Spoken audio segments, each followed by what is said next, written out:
एक बार एक Japanese monk ने कहा था कि अगर तुम्हें कभी सांप ने डसा है तो तुम उसके पीछे जाके उससे ये नहीं पूछोगे कि तुमने मुझे क्यों डसा, मैं ये डिजर्व नहीं करता था, मैंने तुम्हारे जीवन में बिगाड़ा क्या था जो तुमने मुझे डसा। ऑफ कोर्स तुम ऐसा नहीं करोगे, वरना तुम्हारे पूरे शरीर में जहर फैल जाएगा और तुम मर जाओगे, है ना। तो ऐसा ही गलती हम अपनी डेली लाइफ में करते हैं। जब कोई तुमसे धोखा देता है तुम्हें, या तुमसे कोई हर्ट करता है तुम्हें, तो तुम उससे जाके उसके पीछे जाते हो, पूछते हो भाई तुमने मुझे क्यों हर्ट किया, मैं ये डिजर्व नहीं करता था। एंड उसमें ही तुम अपने शरीर को पूरा जहर से भर लेते हैं।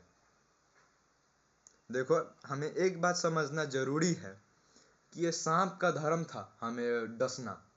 अभी ये हमारा धर्म है कि हम उससे निखर के वापिस आए वापिस।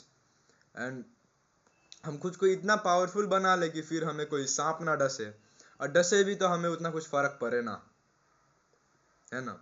देखो, असली मजा बदला लेने में नहीं, बदल जाने में है। ये तुम्हारे लिए भी फायदा होगा और तुम्हारे आने वाले फ्यूचर के लिए भी फायदा होगा। और तुम इस बात को, पॉइंट को ढंग से समझ गए, अपने लाइफ में अप्लाई कर लिए, तो तुम्हारे लिए इतने फायदेमंद काम आएगी कि मजा ही आ जाएगा। इंसान दूसरों की बातों पे ज्यादा ध्यान मत दो। If you know you are doing something good, then go on. And इंसान तुम्हें छोड़ के जाएंगे, लोग तुम्हें छोड़ के जाएंगे, तुम्हारा वैल्यू नहीं करेंगे। होता है, सबके जीवन में होता है। वो इंसान की गलती है जो तुमने छोड़ा है। अब जिसने तुम्हें छोड़ा है, अब ये तुम्हारा धर्म है कि तुम निखरो, बाहर आओ। तुम पहले से और पावरफुल बनो, और अच्छे बनो, और स्मार्ट बनो, और अब है ना, great. If you were great, become greater और ग्रेटेस्ट।